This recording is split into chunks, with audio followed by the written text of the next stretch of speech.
Hello and welcome to Keep On Cybertruckin, a podcast where Cybertruck owners share their experiences, talk about all things EVs and technology, and apparently the Grinch.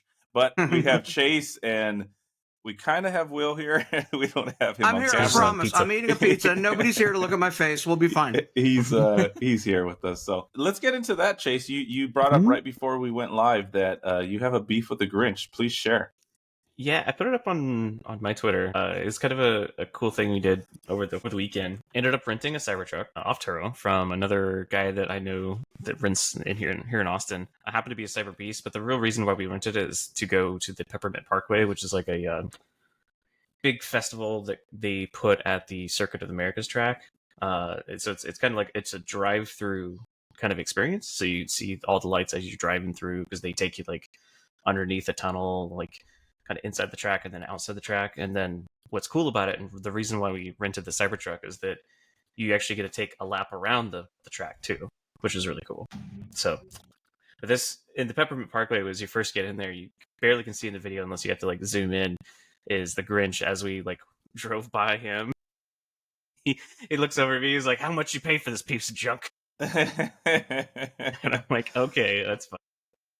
Yeah, I have a funny story. So my goddaughter, she's always like, she loves the Grinch, right? So for every Christmas, she wants to watch Grinch movies. She loves the Grinch, all that. My sister took her to Universal Studios and they had the Grinch there. Well, the Grinch, like you're saying, he's got a little attitude, right? And she knows this, but so he starts like just giving her the hardest time. She started crying. She wanted nothing to do with the Grinch. Now, if you ask her about the Grinch, she's just like, whatever. I want nothing to do with that guy. So yeah, he's not meant to be the nicest guy in the world, So yeah, I guess this is, what is it? The first act Grinch, if you're following along with the live action movie, because like obviously he gets a big heart in the end. Yeah, it depends on which Grinch you're gonna see. But it was really cool. I think if anything, I was also selfishly just wanting to try to drive a Cyber Beast. And so, how did you feel about that? I'm gonna show your launch here. So it was very rainy that day, so I really couldn't do a whole lot of like fun stuff on the road. But we did find a stretch in the neighborhood that was pretty dead. And I took my neighbor and we launched it, and he almost like smacked his phone in his face because it it torqued us so hard. Oh yeah.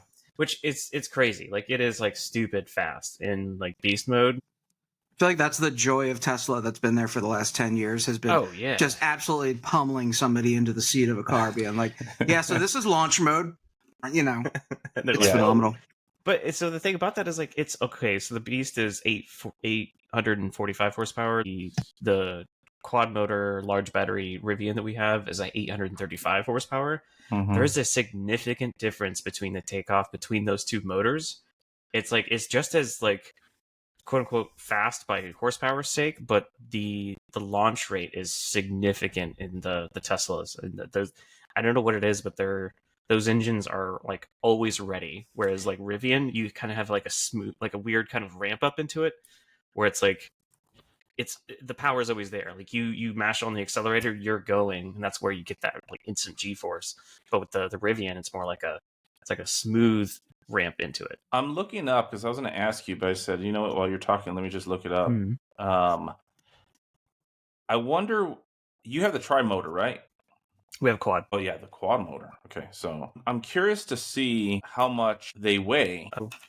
So it states right here the Quad Max Ascend. Is that yours? Not the Ascend. We have the Quad Large. Okay. Quad Max Ascend's 68. Yeah, so 6,800, and the Cyber Beast is 7,100. Let's just call it 300 pounds heavier. Yeah, it's heavier and quicker off the. Well, off the that's jump. what I was going to get to. So heavier, one less motor, and yet that much quicker. It's pretty crazy. Yeah, like because 0 to 60 in that was 2.6, even with a rolling start. But the Rivian's supposed to be right at 3 seconds, so it definitely is 0.4 seconds difference, which is a big difference, really. It's a big difference, but I mean 3 seconds for an SUV. I mean, I think it's ridiculous, and I think that's always been like Tesla's thing for electric vehicles. It was always the punch. It was always that quickness. So much so, I feel like that the amount of quickness that they leave in the motor for the owner to play with on like Cyber Beast or Launch Mode or Ludicrous or whatever they do is part of the reason why our Rivians are so much better at predicting the mileage that our battery will be at when we arrive at our destination, how much range it has with a real good accuracy. Versus Tesla, I think that the trade-off is you don't get that kind of accuracy, but you get some other fun, you know? Yeah, that's a great point. And specifically when we launched that in that video, we had also slippery surface mode turned on, and the road was fairly wet, and I didn't lose any traction at all. It was crazy that we could go that fast in that kind of condition. Like you take any other like Corvette or whatever, they would have spun out in that easily. So it was really impressive, and I could definitely tell the difference between having that slippery surface mode on and off. It definitely was on most of the day, but the other thing I wanted to talk about that I got to do was the FSD. Okay, nice. So talk about it, because you haven't experienced that yet, right? Yeah, 12.5, first time I jump in, we're about to get onto the highway, and I'm like, all right, let's see what FSD is. So I hit the button, and then it started to go, but it was rainy and couldn't make the first exit because it didn't understand it was like a construction on-ramp. Interesting. So I had to take over there. Like, all right, I got the whole experience. Like, all right, I took over. I thought it was really cool that they actually like prompt you, be like, hey, I saw you like took over full self-driving. What happened? And you can press a button and you can record like a recording for 15 seconds, and they'll have that as data for if they get that issue brought up. I think that's amazing. But yeah, then the next on ramp, I was able to allow it to go, but still it was pretty sketchy because it was really rainy. So I just let Jesus take the wheel and Elon take the wheel. So it's kind of a good conversation, because I've seen online of people complain that in the rain, FSD doesn't work because it's camera based. And so the cameras are getting, water on them, and the imaging, processing, I guess, isn't as accurate. So it'll just tell you like, we can't engage FSD. Did you experience? It already said that it had it was limited because of it noticed that it was raining essentially. So it already gave the warning like, hey, FSD might be, I forget what the word they used, but it was basically limited. But I only had one issue where it was it popped up with the red warning that was like, take control immediately kind of thing. When it was up on the highway, it was really misty. So it was almost like a whiteout. And we were following behind one vehicle, and it decided to get over into the left far lane to go ahead and pass. But there was a vehicle that was up further ahead that it couldn't very well see. So that's where it was like, oh, no, I don't know what's happening. You take over. And it was not going to do anything dangerous, but it was nice that it stopped itself before it got into a situation that was sketchy. So give you a little bit of confidence in it. But still, it's really trippy. Like not like touching the wheel and just letting it do its thing. Like it was a fun kind of parlor trick to show, my neighbors and my family, like around the neighborhood, be like, oh, it's making turns, it's stopping at stoplights, it's all doing all these things. And they're like, what? Yeah, it is. It is. I've had my moments with FSD with the Cybertruck, but they've done some updates. They've fixed some things. I was having some issues where it was, going over the lane lines and going into other lanes. I'm not experiencing that anymore. But yeah, I mean, it's I love it. And it's kind of weird that you mentioned, but you said you were in the rain, right? And in that construction off ramp. And I had the same thing. I wasn't in the rain, but I had an off ramp that had some construction, and I was very, very pleased with how it handled all that. And that was the first day I got FSD. So that was when it was still giving me those other issues. But yeah, I mean, it's I love it, and that's cool that you were able to experience it. Overall, I think it's miles ahead of where I was expecting it to be, and especially since I've tried. Last time I did any of it was with the autopilot, so on ramp to off ramp kind of stuff, and yeah, it was shocking. Like even lane changing, feeling all natural, like it was doing its own thing based off of what the traffic was doing, and that was really cool to see. The one thing I've noticed that it still does that kind of prevents me from using it as often as I would like is when I'm on the highway, it'll just change lanes a little too often. Like for me, it's just like, just stay right here. Like I'm okay just staying right here. It's changing lanes, and I'm like, why are we doing? And it just kind of goes back and forth, and I'm like, we don't need to do that. Like just stay right here. Did you try dabbling with the aggressive versus chill mode or whatever? No, I need to do that.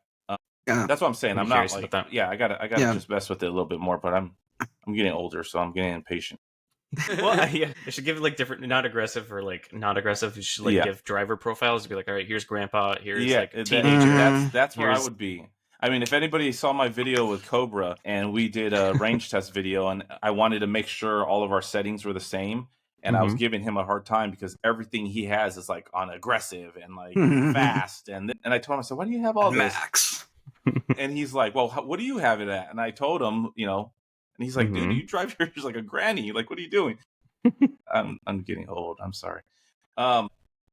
Now, let me ask you this. I know Will has commented on it in the past, but what is your opinions on, now that you drove the Cybertruck with FSD, what is your opinions on that versus your Rivian and whatever system Rivian has? Yeah, I feel like, Rivian is still Look at Will. miles behind. I feel like it like the driver plus stuff is interesting. It's just, it's not FSD. Like it's basically like what other vehicles, what other ICE vehicles have, of like keeping your lane, keep with the traffic, make the turns, that kind of stuff. Yeah. It's a glorified cruise control. Yeah. Instead of just traffic aware cruise control where it controls the acceleration, it goes one step beyond to keep you between the lanes, which in my experience driving around a lot lately loses the lines on the highways way too frequently, to the point where I'm taking over for driver plus because it constantly can't see the lanes. And I know that there was a problem that Tesla had, a while back. But it's interesting to see just how far apart they are. Yeah. So now that you've experienced it, let's talk about the $8,000 price tag. Ooh. What's your opinion? Is it worth, like, in your opinion, after using it, and you weren't able to really fully use it because you were in the rain, right? But I'm sure you see the potential of it and you get to experience enough of it. Like, what do you think? I could see it being worth it. It also depends on how much you want to use it, because it's like one of those things where it's like, I feel like if someone who is buying a Tesla for the first time, they're just now getting into EVs, they don't really understand everything just quite yet, and then having them sold on an extra $8,000, I think is going to be a tough sell. Yeah, without actually having them like test drive it themselves for a few days, which I think that's where the 48-hour test drives are going to be great for that kind of stuff. Be like, oh yeah, here's how you do FSD. I think that would sell it, but I think it comes with a risk, because you have to like give up that trust, where you really have to like get over that hurdle, and that's a tough one. Even when I know and I expect it, I still feel those things. I'm like, is it going to make this? And then it does, and you're like, okay. So it's that anxiety is something for, I think, everyone to get over. But I actually wonder if like that would feel differently in a robotaxi though. Or if it'd be worse, because like if you know that you can't do anything, you're like, well, it's going to do its thing. Maybe you have no way to take control. It might be better, because it's like, okay, think about if you're in a jet plane, like a 747 or whatnot.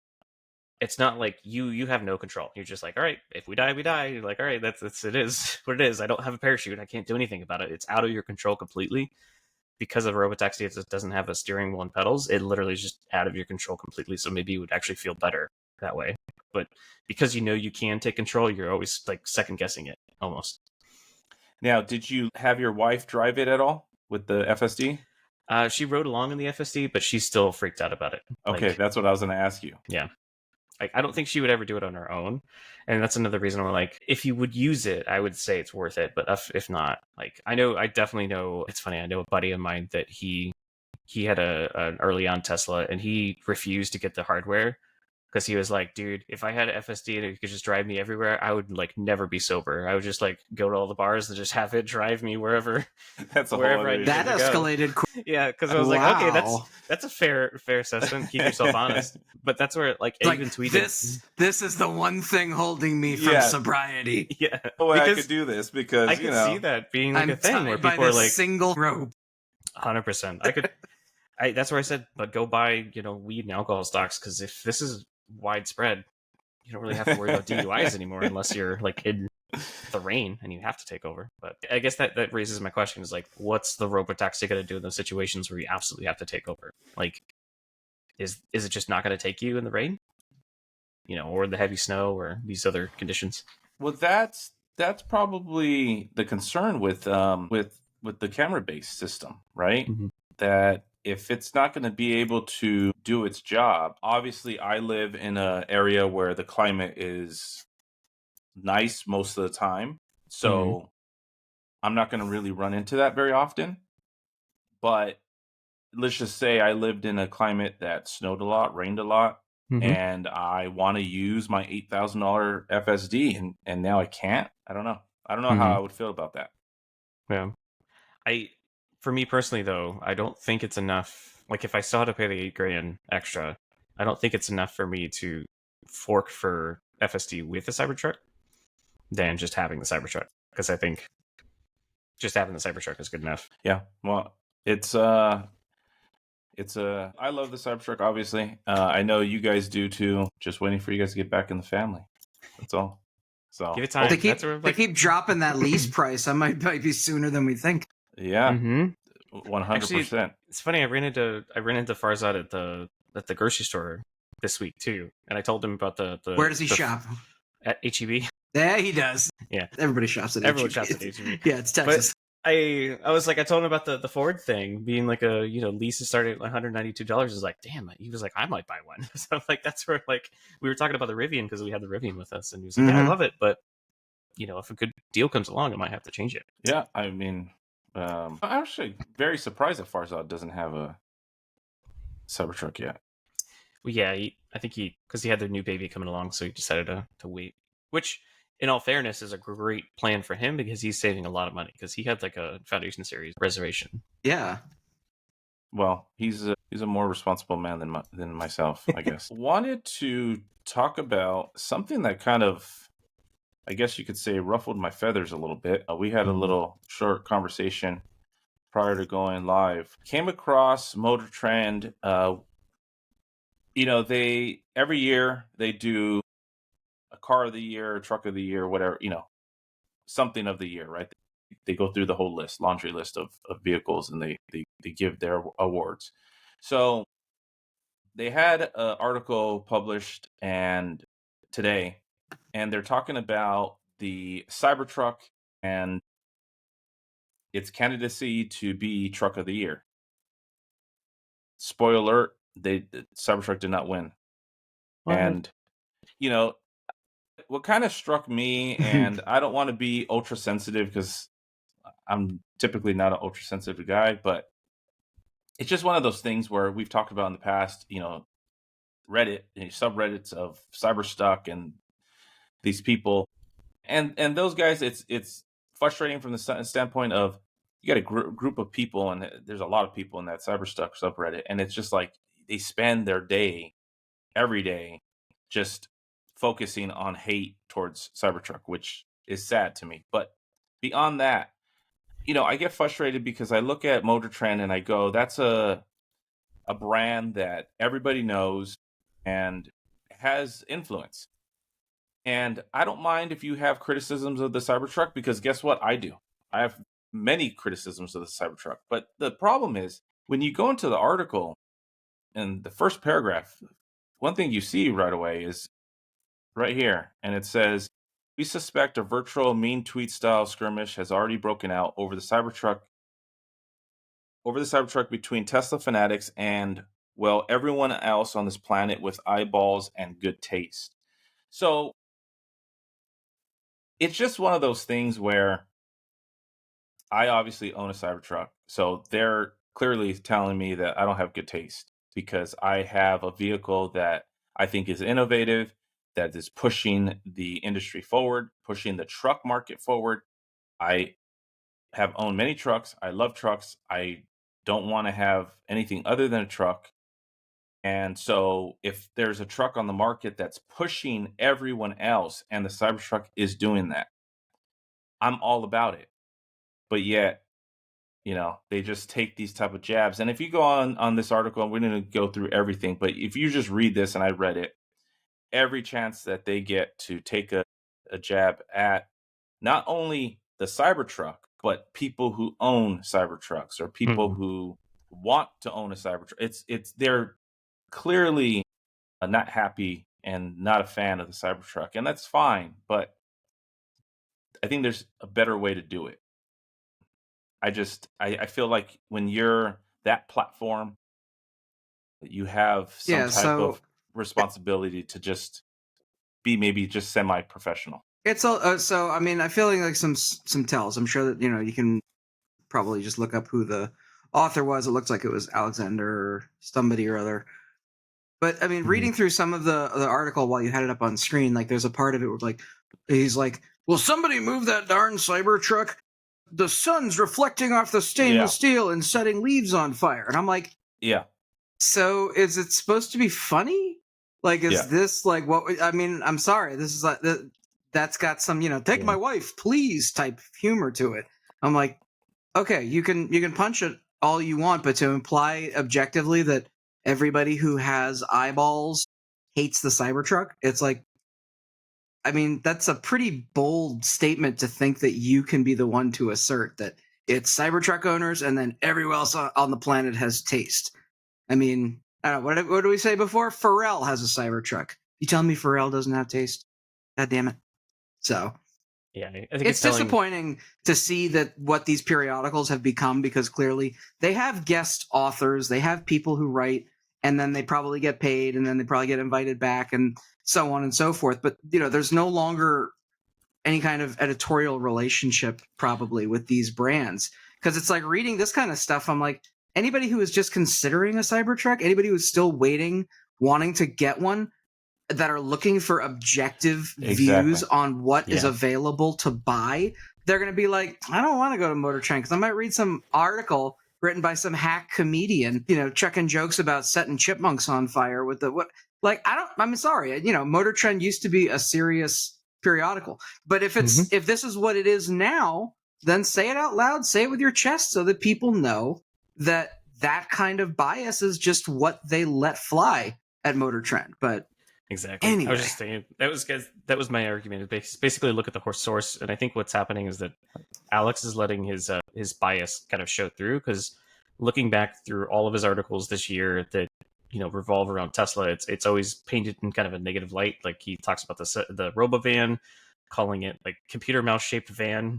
So it's like already in the headline, he's already kind of painting his bias into there, and I think that's what we're seeing. But you're right. It's kind of shameful that Motortrend is leaning towards more like clickbaity stuff. That like it looks like he's gotten all of his information from Reddit and Facebook, and he hasn't really even driven in a Cybertruck before. I mean, also, I would be eager to make the joke to be like, is this Motortrend cutting costs? Because I know that they rent their vehicles for these reviews. I think that either or the manufacturer sends them one directly. Maybe they just didn't want to bother with renting another Cybertruck, and they knew they weren't going to get one from Tesla itself, so they're just like, oh, we'll leave it off. It'll be funnier that way. Hang on, I got a great idea for the article. Yeah. Well, I will say this. I have talked to other publications in the past in regards to Tesla, and one thing that I've heard from multiple people is the fact that they feel like Tesla doesn't do that. Tesla doesn't send them test vehicles. Tesla, and so it's almost like they get upset with the idea of, we're a publication, we're Motortrend, and you should be sending us vehicles, and you don't. So you know what we're gonna do? Yeah, we're gonna bash you in our articles, and that's unless you're a supercar maker. Then apparently that it's like, please let us drive. So okay, so what's the budget range where you get a fair shake at Motortrend? Is it only the 200,000 and up models? Is it the mass produced ones, but they're at 120, right, teetering on the limit? Like, everything's for pay these days. It's so freaking annoying. You read a magazine, you read a periodical, be like, hey, there's a new car out. I would like to hear some objective takes. I feel like that's probably why you guys, when you had your Cybertruck, people came up to you and talked to you about it. Yeah. They're like, what are your experiences? Because the shit that we see in the news about this truck, apparently it's both exploding and freezing at the same time. It's amazing technology, all in a stainless steel razor blade of a truck. Like, it's so frustrating. It's so silly. I've said it many, many times. I had no intentions of ever having a YouTube channel or doing anything like this. I never crossed my mind. It wasn't until I actually configured my Cybertruck, and I was, once again, I'm doing my research. I'm going online. I'm trying to read as many things as I can. And everything I read was how horrible this truck was, how it can't do truck things, and how it's going to break. It's going to do this. It's going to do that. And I said, you know what? I'm buying the truck. I'm going to get this truck. Am I the guy that does the craziest truck things? No, I don't. But I do truck things. And so it's like, I'm going to take delivery of this truck. I'm going to do whatever I would normally do with any other truck. And I'm just going to document it and I'm going to share it. And now hopefully those videos will help people when someone says, hey, can the Cybertruck tow my trailer? And I've got so many emails, so many comments from people thanking me for my tow videos because they go, I own a trailer the same exact size as yours. And I was curious, what can I do with this truck? Can it handle it? And you answer that question. And I've had people tell me, you've answered the question and I'm not going to buy the truck because it's not doing what I need it to do. Yeah. I helped the person and that's all I cared about. And so that's kind of where maybe, someone might look at our conversation and go, oh, what are you so upset about? And I'm really not upset, but, someone may go, why is it bothering you? It's not that it's bothering me. It's more just the fact that I just don't understand why we live in a society to where people have to just give the factual information. Yeah. That's the reason why we have this podcast, right? Yeah. It's just give the factual information for better or for worse. I've talked about the problems with the Cybertruck. I've talked about how my inverters has gone out on me twice and how frustrating that was and all the other little issues that I've had with the Cybertruck. So I will clearly tell you when I'm not happy with Tesla and the Cybertruck. But, I don't know. I just look at it and go, you don't need to. There's a level of professionalism you can have, and just sitting there saying, okay, this is what it is. I don't mind if, who's the guy that wrote this article, Alexander. I have no problem him putting in the headline, Cybertruck, I hate it. Fine. Clickbaity. People are going to click on it. That's fine. But then tell me why you hate it. Factually. Be objective. Yeah. Give me the reasons why you hate it. Tell me that you don't like the shape of it. And what's Tell me that the you don't subject? What was the name of the article again? The name of the article is 2025 Motortrend Truck of the Year, Behind the Cybertruck Scenes. Believe it or not, trucks other than Tesla stainless steel wonder competed for this year's award. Okay, so when I read that subject, because I remember seeing it on Reddit, I guess on the publication date, I remember seeing it and being like, that is grammatically word salad, because I thought that it was saying, the Cybertruck's a part of the competition, behind the scenes or something like that. It's ambiguous to me that it's not, oh, by the way, we said the Cybertruck for it this year. So you've already got a misleading subject and then you jump into it. I honestly, when we started talking about this, I genuinely thought the Cybertruck was included until you had brought up that it wasn't and that the whole thing was a punching article. And I'm like, what? So, okay. And still it's stupid. So, and I'm kind of glancing over at chat. We have Tesla Tino in chat, which I think everybody knows who he is if you're in the Tesla community. So thank you for joining us tonight. He would be the perfect person to talk to, because I just saw his video where he has over 50,000 miles on his Cybertruck, and he went all the way to the Arctic Ocean. He's the guy I want to hear his opinion on. Yeah. Is a Cybertruck capable? Is a Cybertruck reliable? Is it, that, right. And a guy like Alexander from Motortrend, who clearly doesn't own one, probably drove it less time than Chase was in the Cyber Beast a few days ago. I doubt he drove it, but and it's just and that's the problem, is that Motortrend has that influence, and you're just going to sit there and just and I think that and we talk about technology, and I feel like some of that includes you can watch the sunsetting of legacy technology, because before, when you were a periodical, you were printed, so there was a lot of more concern about the editorial nature of what you were writing, who it reached, whatever. Nowadays, they still want you to read Motortrend, but they don't get the vehicles for a full period of time to put it through all of its paces, because there's so many trucks and it would cost so much money logistically. So, it's limited in scope, but we have our friends on YouTube who are able to do hey, I got an entire channel like yours, Eric, where you can be like, these are literally everything that I know about this truck, that I'm doing with the truck. You're not, it's not like you're just sitting there be like, I love the thing so much. You're using it, you're doing it, you're showing it. You are actually more informative than any Motortrend article is ever going to possibly be, unless they spend hundreds of thousands of dollars to really research the hell out of the thing. So this is you and people, who are hopefully listening, right? Folks on YouTube replacing legacy media, because they're the ones who are really giving it a fair shake. They're the ones who are really showing you what the product is.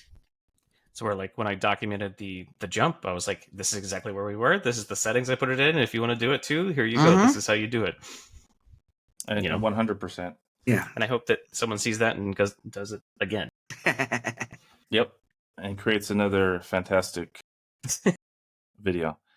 Well, there's my little rant. I apologize for anybody that didn't like that, but I just, I had to do that. Wanted to also talk about something that kind of is some good news over here.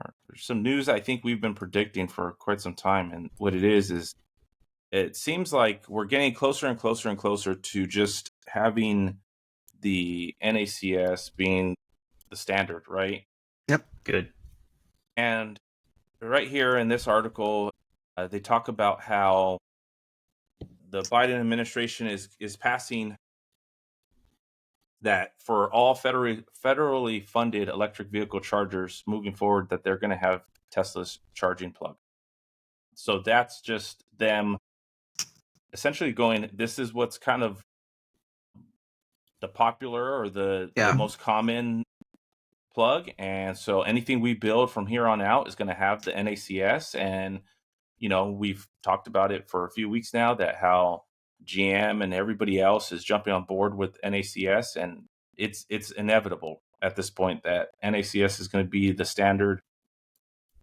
And now we just need everybody to figure out and put it in one location so every vehicle has it in that one spot, and we don't need to be worrying about any of that. Yeah. I think that we've seen that it's like the global manufacturing race is on, and I'm sure that governmentally it's kind of one of those, when you're controlling so much of transportation, decisions got to be made to be like, no, we need unification. We can't fragment this. We can't have 8 different plug types and people driving up this wherever.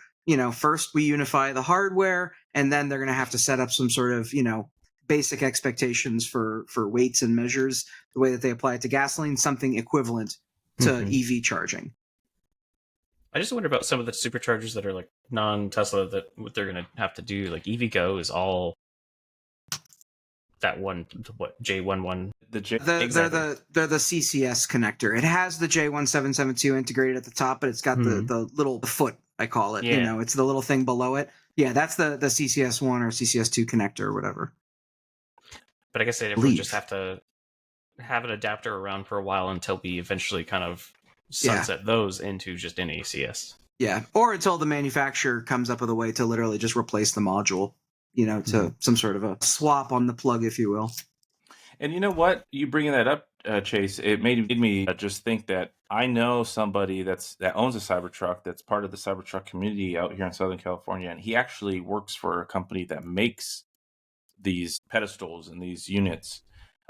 So that he'd be the perfect person to talk to and ask, how simple or easy is that? Or maybe it's not. Maybe it's more difficult than we know. Yeah. I would imagine it's probably something that they could retrofit and change out fairly easily. Yeah.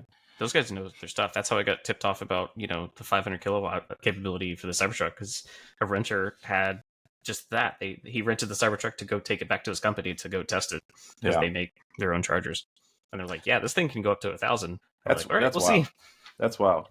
And we'll see how high they get up to at some point to help with all this charging with this massive battery. Wanted to talk about, Will sent this article a few days ago in regards to battery life. It's something that is very interesting because every time, even today, right? I mean, the electric vehicle technology is still something that not everybody is on board with and trusts. And a big thing and something that I'm sure the three of us and probably everybody in chat gets a lot of the times when talking about electric vehicles. Well, what are you going to do when your battery goes out, when your battery dies, when you have to replace your battery? It's going to cost you a fortune. Well, there's been studies for years, and studies now are showing that the electric vehicle batteries are lasting longer than they originally anticipated, and that the technology is getting so much better to where it's reducing the degradation. Could last longer than 8 years, says right there. Yeah. Well, it says, and it says right here, in fact, they could still be very usable even after 20 years. Yep. That's phenomenal. They also say in the video that that's a big disruption to the automotive industry because the average, I guess, lifespan of a vehicle is about 15 years. Mm-hmm. So if you're talking about even at 20, but they're saying possibly even longer than that because we're not at 20 years yet with electric vehicles. So it's hard to really say past that, but that's big. That's big news. Yeah. And then remember what that's going to do to the used vehicle market, because you got people who are looking at, I could pay, $20,000 for a Corolla, or I could pay $20,000 for a used Model 3 from Hertz or something like that. Imagine what it's going to be in a couple of years where you've got cars that are considered, 15 years or 150,000 miles on the engine, and people are going to be like, no, I can't drive that. I'm going to have to fix way too much on it. Versus an electric vehicle, it's like, yeah, it's 150,000 miles. It was manufactured 6 years ago. It's got about 14 more years left. Yeah. And it's still, will completely function and be serviceable by the company. I think that's the biggest benefit that we have right now is the used car market is benefiting the buyer right now until they figure that out. It's like, that's where I'm like, I would love to just get back to a Cybertruck, but used. Even a non-Foundation Series 1 year used is going to be a way better deal with like 40,000 miles on it than it would be brand new. Full price. I'll be honest, I think the only conditions under which I would end up with a Cybertruck again is unfortunately either like hitting the lottery or something insane like that, or if for whatever reason my wife, who I love more than anyone else in the world, if she came to me and said, babe, I want to trade in my Model Y and drive a Cybertruck, because I feel like that's the only other option, because it's like I don't see the justify owning two cars. I'm not that guy, I guess, and then wanting to have fun with it, it's like, yeah, I guess I could rent one if I, really wanted to goof off with it. So I think the only way I'd be able to own again, or unless they come down and my Rivian leases out and, they become really, really attractive again. So same here. Yeah. My wife has already been saying that she misses it. So it's definitely like it's nice to have a third row. Here we go. There we go. It is really nice. Yeah. There we go. It's happening. It's happening for Chase. Well, going back to this article, though, it says right here, consulting firm P3 recently analyzed 7,000 fleet electric vehicles in partnership with Australian battery testing specialist Avelo. Their report showed that on average, EV batteries have 90% capacity after 100,000 kilometers of driving. And at 300,000 kilometers, they still have 87% of their original kilowatts left. Big. That's really, really great. I mean, 87%, that's a lot of, kilometers, but that's a lot of miles. Yeah. So I think that the big thing to keep in mind is that it's like, this is also probably something that they have been tracking for a while, because, 150,000 miles, that's been hit a number of times with early Tesla vehicles, obviously. And, that kind of battery, like my 2017 Model X's battery had a serious fault that needed to be replaced or something. So I don't think that earlier Teslas, and I guess I'm saying anything before like 2018, 2019, anything before the Model 3, really, I think that they had the best that we could do with the technology in building those batteries, but they really got better at them with the newer vehicles. And I think everybody got better at them. Like battery companies were getting bought up by, Tesla or any number of other companies. And they just got way better at implementing these batteries that now that they can last. So 100%. that's pretty fantastic. I mean, it's 2024 coming up on 2025. So, I mean, 150,000, trying to imagine, what is that, like a 10-year span or something like that? So I don't know. I'll try it later. You're fine. Yeah, it's great to hear. It's great to see, because it's like, for myself, I've said it many times, I want to keep the Cybertruck for as long as possible, and so just knowing that there's companies out there doing these tests and showing that there's going to be longevity in these batteries because the technology is just getting that much better. And this is also something, actually, let's remember that the whole point of it is, the best benefit is the environmental benefit, and the fact that you've got used vehicles that are going to be sunsetted or salvaged or just gone, trashed, over electric vehicles being able to provide that many drivers the ability to last longer than any used car that they could have possibly gotten. I mean, that keeps more ICE vehicles off the road and more electric vehicles on the road, which decreases the amount of carbon. 100%. moving on from that, I wanted to. We're kind of getting later in the show, so I want to kind of get through a few things. Not sure if everybody remembers, but I had Brian OG Cyber on the podcast a few weeks ago, and he was talking about some issues when his inverter went out on his Cybertruck. Well, he also runs the Cyber Odyssey Cybertruck Club down here in Southern California. Super nice guy, always doing great things for the Cybertruck community and Tesla community. And he, this weekend, this Saturday, he's partnering up with Tesla and the Ronald McDonald House to do a fundraiser. I have some pictures and things here to share. What they're doing is they're calling it Fill a Truck. So what they want to do is they want to fill up Cybertrucks. There's going to be multiple Cybertrucks there. I'm hoping to try to get out there because he invited me, and I would love to do this. But as everybody knows, I'm always talking about it. My son plays basketball, and he's got a tournament this weekend I got to take him to. So if time permits, I'm going to get myself out there. But they want to fill up the Cybertrucks with food donations. So if anybody is in the Southern California area and wants to participate, wants to come to this event, it's for a really great cause. I love everything that Brian's been doing. So it's something that I'm very proud to share with everyone. And I hope if you're in the area that you can get out there and participate and show some support for kids and those that are in need. Yeah, that's great. So I'll leave that up for a little bit. Yeah, and then I think what I want to get into also is some fun stuff. What I want to do is I want to kind of challenge some of our listeners and viewers and have them. I want to see how creative people could get with their holiday decorations for their Cybertrucks. I've already seen some other Cybertruck owners, and on some of the forums, people are putting Christmas lights and doing all kinds of cool, fun things with their Cybertrucks. So I'm going to call out Jay. Yeah. Jay, I want to see what you could do with your Cybertruck. Put some lights on it. What I'm hoping to do is take my Cybertruck. There's some communities down here near me that the whole community puts lights on their homes and really goes all out.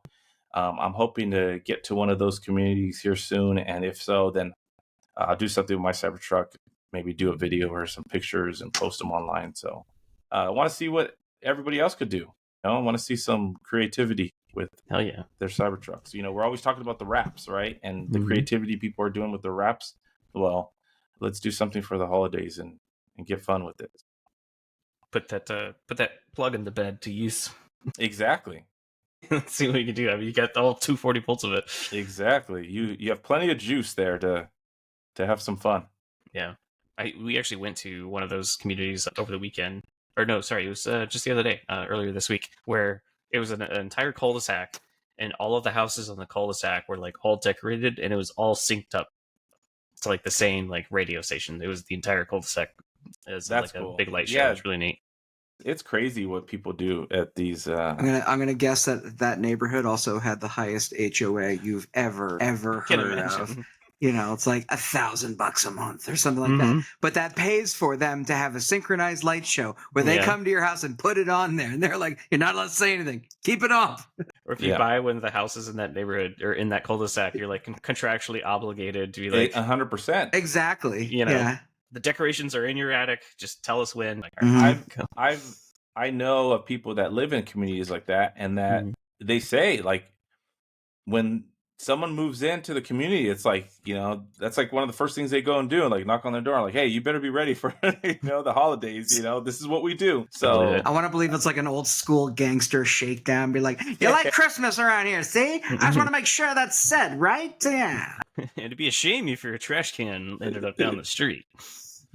There's always that. It's funny because whenever I go to those communities, there's always that one guy where the house is just dark, and it's like, okay, that's a Scrooge. So I've seen one out here that had a little neon sign that just had an arrow pointing to their neighbor, said ditto. Because his neighbor had like That's cool. Fully decorated, but he had like 6 or 7 animatronics like in their own little like boxes and like doing songs and music, and like it was crazy. Like it had Elvis and the Kringles. It was really cool. That's what I'm saying. People do it to their houses, so let's see what people could do with their cars. I'm sure we're going to be seeing a lot of that in the social media. So once again, Jay, I'm looking at you, Jay.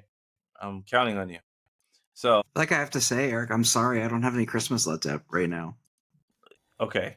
I'm sorry. I didn't know you felt that strongly about it. No, I don't. Like, I don't. Scrooge. No, I don't either. About this. I don't either. No, I'm talking about those communities where there's like there's 100 homes in the community and there's one guy that doesn't have a light. You know, that has lights. Everybody else is all. Yeah. You know, it's almost like you just feel that pressure of like, okay, I just got to do it because everybody else is doing it. But he's going, I don't care. You guys do whatever you want. I'm not doing it.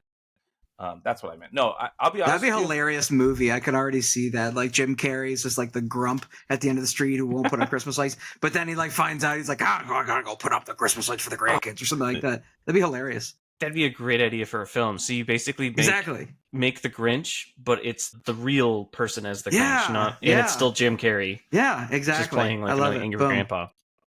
We're gonna make it someday. Call up Universal. Bam. Yeah, I'm sorry, Will. I wasn't calling you out. I actually, it's okay. I do not have anything outside my house for the holidays. And when I was in Reno this past weekend for a basketball tournament with my son, and when we were leaving the house, he asked me, "So, Dad, when are we going to put the lights up?" I'm like, "I never have any time, but yes, I need to do that, but I haven't done it." Besides, it's officially 2 weeks out. I feel like now is reasonably when most people would be like, okay, now I probably should put up the lights. Yeah, I need to get to it. So hopefully it's awkward. After weekend. Thanksgiving, it's awkward. You know, when you have a late Thanksgiving like we did, you're it's always the question of when to put shit up. Our neighborhood get notices. We're doing the Bob Cratchit Christmas this year, so it's like, okay, we got the old decorations out. That's fine. People had the lights on before Christmas, and the HOA was complaining. They're like, now, wait till after Thanksgiving. They came over and shot my dog. I think it would be. We can't ignore the big thing with Tesla this past week. And that's that's the stock. Holy shit!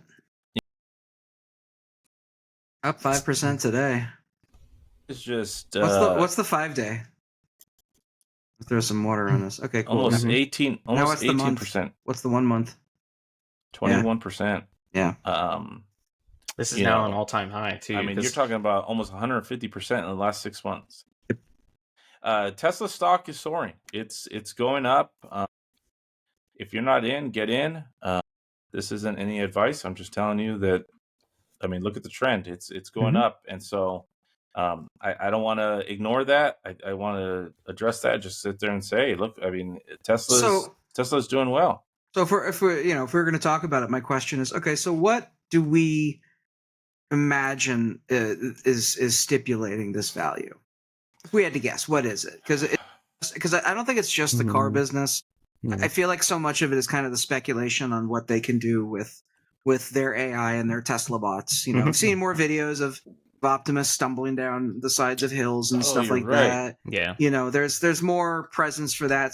I'm kind of wondering if it's like basically what's creating that value that's kind of propping it up. Maybe it's a loaded question. I don't know, but it's I'm just curious. The Optimus stuff, the robotaxi stuff, I think that's all helping it push it in the right direction. But it's also, I think, somehow I still feel like SpaceX is baked into it somehow, even though they're separate companies. But there's really no other way to like buy SpaceX.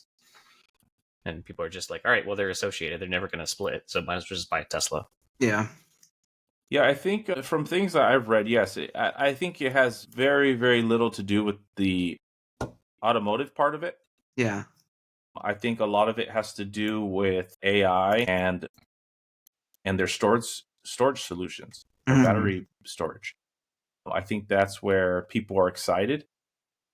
And I think that's where, to be quite frank, I think that's where Elon's spending a lot of his time. I think he's spending a lot of his time with the AI side and not, as much in the automotive side, to be honest. And I don't know that for sure, but it just seems that way. When he's talking a lot about AI. and yeah, I mean, look at our good friend Optimus here. He's probably, I don't know if he's running away or running to, Kim Kardashian, but yeah, he's chasing her down the hillside. He's definitely going. Babe, where are you going? Come back. So, yeah, this video right here, I like this one. I promise I'll stop making Ray J jokes. Yeah, so it's something that we have to pay attention to. I mean, the stock is it's soaring, so we'll see how long that lasts and how high it can get. Well, now, if you remember, a quick history lesson, going back to 2018, Elon at the time tweeted that he would take the company private at a price of $420 per share. 420, yeah. He said funding secured. So funding secured. I think it's just interesting that the last run up that we had in 2021, where Tesla was running up crazy, it actually topped out, I think, at like 416. I got so close to 420 because I think everyone just wanted to see 420, but it didn't. So the fact that like it started a resurgence, like we're looking at like early last year, the fact that it was starting to come back, I think it was a safe bet to assume we would at least see 420 again, but maybe not go past it. So I've seen 420. That being said, I wouldn't be shocked if we're down like 3% tomorrow. Well, that's the stock market, right? Yeah. So I wouldn't be surprised either. But either way, I mean, Tesla, I don't think is going anywhere, and we'll see. I'm along for the ride. We'll see where it goes, where it takes us. Before we wrap it all up, I wanted to share. It's not necessarily the wrap of the week because I'll just show everybody. Let's look at it. Yeah, let's just look. He's like, yeah. So if they made Dumb and Dumber now, that's the Dogmobile. That's I got worms. Yeah, my favorite childhood movie. I shall call it Burt Reynolds. I just love it because, like, at what point did we talk about it on the pod about the AstroTurf?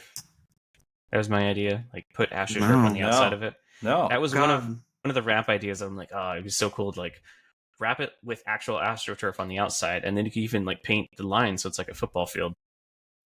Interesting. I thought you were going to go golf. It would be cool. But that would be like the best way to kill its aerodynamics in one go. Oh yeah, because it would become it would just be like a sail at that point, just grabbing everything. Well, I don't know. Well, I don't know if you've seen my Cybertruck, but I've killed their aerodynamics a long time ago. So I might as well just put whatever. No, I'm serious. Like I feel like the grass would do a real damage to it. Okay. So then the other weird thought that I just had was like, so you've got this car that's got all this hair on it, but like, what if you have to shave it?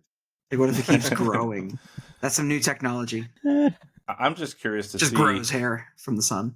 See this week after they installed it. I'm sure it's not going to look so fluffy and especially if it gets wet. Yeah, no, like a gross. That thing is going to live inside somewhere. Yeah, there's going to be in a kid zone or something. Yeah, so that's I guess you could call it the wrap of the week. It's we've talked about it many times, the creativity of people, and I mean, I have to, give them a tip of my cap, as it seems like it's a nod to the Dumb and Dumber days. So I love that. So I dig it. Yep, love it. Same here. So it's got that Highland cow. Like I want to go up and pet it.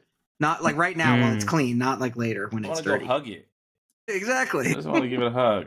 So, other than that, that's all I got, guys. Appreciate everybody who came out and jumped into chat. Teslatino joined us tonight, so appreciate him. I would love to get him on the pod just to talk to him about some of this stuff. Maybe we could hear the road stories. Happen. Yeah, I would love that. So, thank you, guys. Appreciate you. Thank you, everyone that joined us in chat. We'll see you guys next week.